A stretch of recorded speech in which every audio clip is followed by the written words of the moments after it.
কিন্তু সিদ্দিকুল্লাহ চৌধুরী এককভাবে নিজের সিদ্ধান্ত অনুযায়ী লোভ লালচার গ্রাস হয়ে অগাধ অকাপ সম্পত্তি দখল করে কোটি কোটি টাকার মালিক হওয়ার স্বার্থে তিনি বলেছেন সারা জীবনে আমি মানুষের জন্য কাজ করেছি, কয়েম কয়েম কয়েম কয়েম আমার কে দিয়েছে, এবার আমি করব আমার নিজের জন্য। আমার এই 65 বছর বয়স পার হয়ে গেছে, এটা সিদ্দিকুল্লাহ চৌধুরী নিজেই প্রকাশ করেছিল। ফলে এখন জনগণের স্বার্থে যায়নি, এবার নিজের স্বার্থের জন্য স্বার্থ সিদ্ধি করতে গেছে, মানুষ এটা বুঝতে পেরেছে। তাই মানুষ এখন জুতো নিয়ে তাড়া করছে, ঝাঁটা নিয়ে তাড়া করছে, কালো পতাকা দেখাচ্ছে, গো ব্যাক করছে। আমার যেটা বলার আছে সেটা হলো মন্তেশ্বর বিধানসভা এলাকার মানুষ যথেষ্ট ভালো এবং শান্ত। আমি ওখানে গিয়েছিলাম অনেকবারই।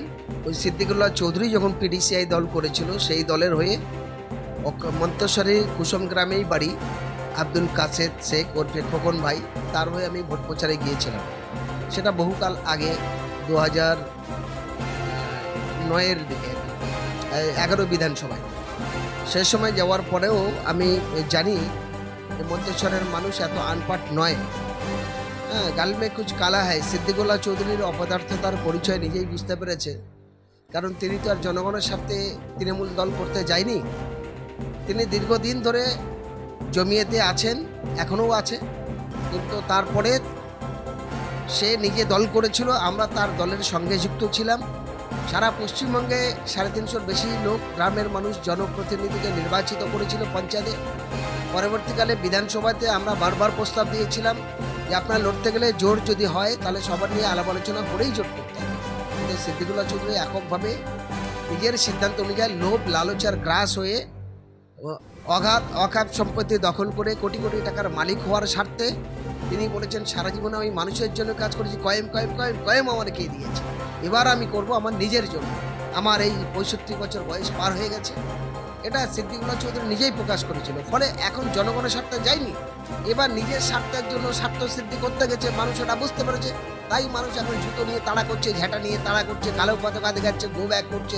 কারণ এ ব্যর্থতা হলো সিদ্দিকুল্লাহ চৌধুরী নিজের, কারণ গোটা মুসলমান জাতির সঙ্গে তিনি প্রতারণা করেছে, গোটা মুসলমান জাতির সঙ্গে তিনি ধোঁকাবাজি করেছে।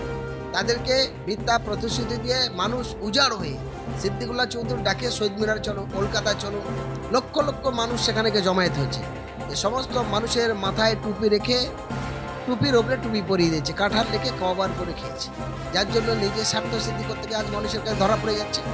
ফলে এখনও সময় আছে, সিদ্দিকুল্লাহর উচিত তৃণমূলের যে দুর্নীতি, যে স্বৈরাচার, যে অত্যাচার, যে ব্যভিচার, সে জায়গায় দাঁড়িয়ে হক পথে দাঁড়িয়ে, যেহেতু বয়স হয়ে গেছে, দুটো পা কবরে যাওয়ার মতো সময় সিদ্দিকুল্লাহর হয়ে গেছে, এখনও তবাতিল্লা করে ভুল স্বীকার করে পুনরায় নিজেকে সংশোধন যদি হয় তাহলে মনে অনেক দোয়া পাবে, স্বভাব পাবে, আগামী দিন এই ভুলটাকে শুধরে আসতে পারে।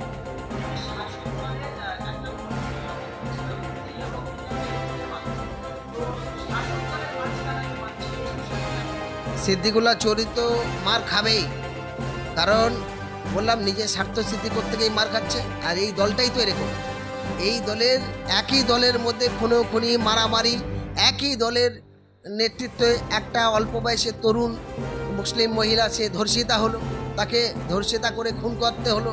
ফলে কি করেছে এই দল? এই দলের কাজ হলো এসে বসে ভাই লুটে বেটে খায়, যে যেরা আসবে লুটে বেটে খাওয়ার জন্য। এরা জনসেবার জন্য কি করবে? এরা জনসেবার জন্য কাজই করতে পারলো না। যদি করতে পারলো, সিদ্দিকুল্লাহ চৌধুরী সহ সমস্ত মুসলিম মুখগুলো যারা মুসলমান বড় বড় নেতা বলে দাবি করে, তারা কি বলতে পারবে আজকের মহেশতলায় তুলসী গাছটা লাগালো কে? আর তুলসী গাছের কেন্দ্র করে এতগুলো 57 জন মুসলমান কেস খেয়েছে, প্রায় 250-র ওপরে মুসলমানরা বাড়ি ছাড়া। আজকে মুর্শিদাবাদের শমশেরগঞ্জ থেকে শুরু করে, সাগরদিক থেকে শুরু করে আর সুতি পর্যন্ত প্রায় 650 মুসলমানরা মিথ্যা কেস খেয়েছে, তাদের নামে একাধিক মিথ্যা মামলা দিয়ে রেখে দিয়েছে। ওই একটা মুসলমান কোনো এমএলএ এমপি তৃণমূলে তারা বলতে পেরেছে যে কেন এই নিরীহ মানুষগুলোর মিথ্যা কেসে ফাঁসানো হচ্ছে? বলতে পারছে না। ফলে এই দলে বলার কোনো অবকাশ নেই। আজকের ভাঙড়ে একটা বিধানসভার মধ্যে 12টা থানা কেন হয়েছে এবং কলকাতা পুলিশ কেন করেছে? করার পরে মমতা ব্যানার্জি ভাঙড়ের উন্নতি কি করেছে? উন্নতি করেছে এই 20,000 নিরীহ মানুষের নামে মিথ্যা মামলা দিয়েছে। উন্নতি করেছে এই নিরীহ প্রায় 1300 মতো মানুষ এখনো পর্যন্ত বারুইপুর জেলে আছে। উন্নত মানে এই সেখানে অসংখ্য মানুষের ঘরবাড়ি লুট হয়েছে। এটাই তো মমতার মডেলিং উন্নয়ন। কোথায় শওকত মোল্লা কেন বলতে পারে না? আনিস খান থেকে শুরু করে আর এদিকে আবু সিদ্দিক পর্যন্ত পিটিয়ে খুন করা হয়েছে। আর তিলকতামা থেকে শুরু করে আর ক্যানিং পূর্ব বেদবেড়িয়া এই শক্তিপল্লী পর্যন্ত মহিলারা ধর্ষিতা হয়েছে। কোনটা ন্যায় ইনসাফ পেয়েছে, কোনটা ন্যায় বিচার পেয়েছে? অবাক লাগে এইসব বিষয়গুলো। আর যদি এমএলএদের কথা বলেন তো তাদের অবস্থা খুবই খারাপ, কারণ ঝাঁ চকচকে দু একটা বড় মেন রোড করা ছাড়া গ্রামের দিকে লোকালিটি রাস্তাঘাটের অবস্থা খুবই সংকটজনক। আমরা তো দেখি ক্যানিং পশ্চিমের মধ্যে একটাও রাস্তা ভালো নেই, সবগুলো রাস্তা জঘন্য অবস্থা, একটাও রাস্তা ঠিকভাবে করলো না। ফলে এগুলো দেখে লজ্জা লাগছে, মানুষ প্রতিনিয়ত বিপদে পড়ছে। এই বিপদ থেকে উদ্ধার হবে কি? তো সিদ্দিকুল্লাহ মার খেয়েছে, এরপর আরও অনেক এমএলএরা মার খাবে।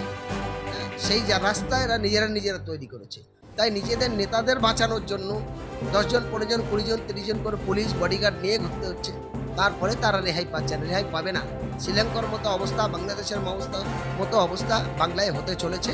এখানে বিজেপি আর টিএমসি নেতারা বাঁচতে পারবে না এই রেহাই থেকে।